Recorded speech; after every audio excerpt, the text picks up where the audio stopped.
Bonjour et bienvenue à tous. Aujourd'hui, nous allons partir à la découverte d'un camion. Bien que vous en croisiez tous les jours, savez-vous réellement ce qu'est un camion? Eh bien, c'est ce que nous allons découvrir ensemble. Un camion est un véhicule lourd dont le poids total est supérieur à 3,5 tonnes. Il se compose d'une cabine et d'un châssis. Il peut être porteur ou tracteur.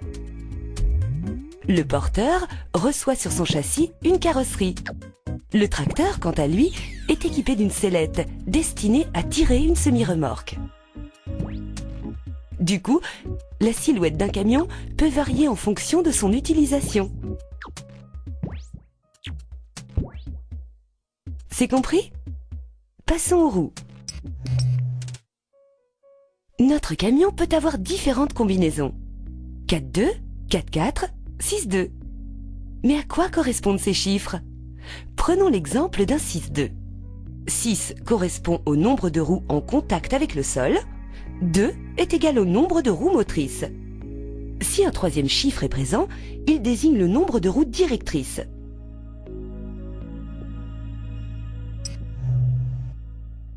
L'empattement correspond à cette distance, le porte-à-faux à celle-ci. En additionnant la longueur de la cabine et celle de la carrosserie, on obtient la longueur totale du camion. Ces longueurs sont réglementées. Par exemple, en France, la longueur maximale autorisée pour un tracteur et sa semi-remorque est de 16,50 m.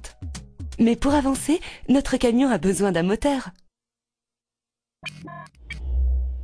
Ce moteur transforme du carburant en énergie mécanique.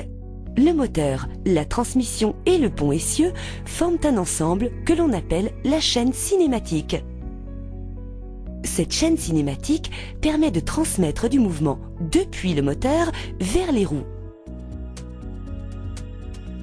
Ça, c'est le cas le plus courant. Mais aujourd'hui, on sait aussi utiliser l'énergie électrique ou le gaz naturel pour faire avancer les camions. Mais ceci fera l'objet d'un autre cours. Puisqu'il passe de nombreuses heures sur les routes, notre chauffeur a besoin d'une cabine fonctionnelle, confortable et spacieuse. C'est un outil de travail, mais souvent aussi une deuxième maison. De plus, ce poste de pilotage est un véritable concentré de technologie, permettant à notre chauffeur de remplir efficacement ses missions au quotidien. Mais pour conduire un camion, le chauffeur doit être formé et obtenir un permis spécifique. Voilà, nous avons terminé notre cours.